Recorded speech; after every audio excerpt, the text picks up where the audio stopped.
All right, let's talk about a topic that gets a ton of buzz online, the future of the Iraqi dinar. You've probably seen the videos, you've heard the rumors about a sudden surge in value. Well, we're going to cut right through all that noise and get to what's really going on. This is the big one, isn't it? This is the question that gets everybody talking. Is the dinar going to revalue out of nowhere and turn a handful of bills into a fortune? We're going to dig in and see if there's any real-world basis for that kind of thinking. So instead of chasing rumors, we're going to build this from the ground up. We're going to look at the official policies and the hard economic numbers to figure out how this system actually works, who's really calling the shots, and what the real conditions on the ground are telling us. Before we can even look into the future, we have to get a solid grip on the present. So what are the basic rules that control the dinar's value right this very minute? Okay, this is probably the most important piece of the entire puzzle. The Iraqi dinar is not like the US dollar or the euro, which float around on the open market. It's what's called a managed exchange rate. And that just means one institution, the Central Bank of Iraq, or the CBI, has its hands firmly on the wheel. They set the official rate, period. And listen, the CBI has been crystal clear about their philosophy. Their number one goal is stability. It's not about making the currency skyrocket in value. They want to protect their economy from wild swings and sudden shocks. That tells you right there that they're playing the long game, a very conservative game. So if the central bank is the one managing the rate, what gives them the power to actually do that? Well, the answer is pretty simple, and it comes down to one word: oil. To get the dinar, you first have to understand just how critical oil, and the US dollars it brings in, is to the entire Iraqi economy.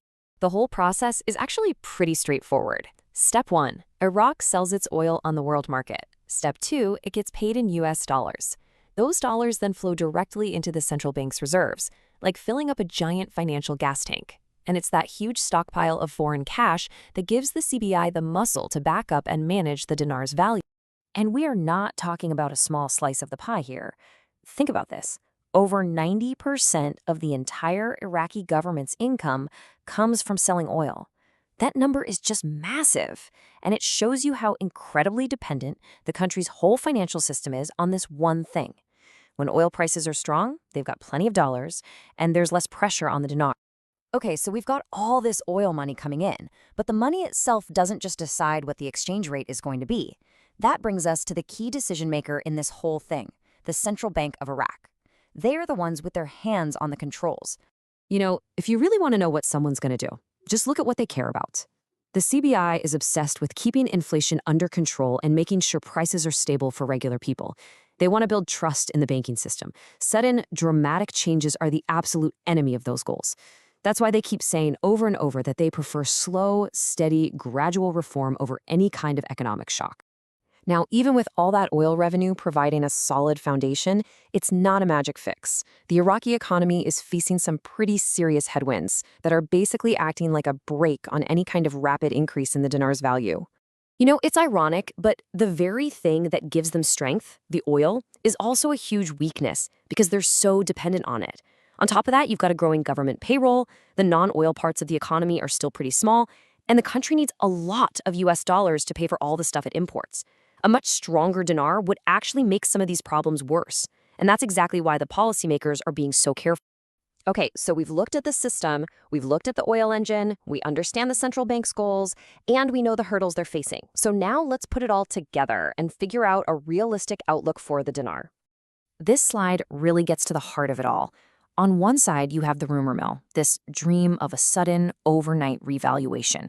But on the other side, you have the reality, which, based on all the evidence, points to a future of slow, gradual changes that are tied directly to the actual health and performance of Iraq's economy.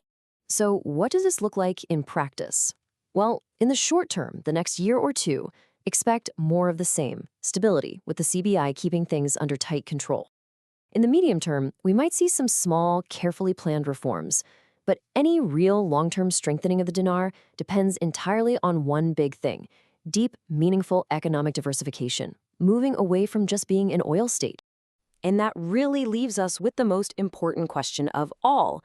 It's not when will the dinar change, but rather what needs to change in Iraq's economy for its currency to get stronger on its own. The future of the dinar isn't some secret code you have to crack. It's an economy that has to be built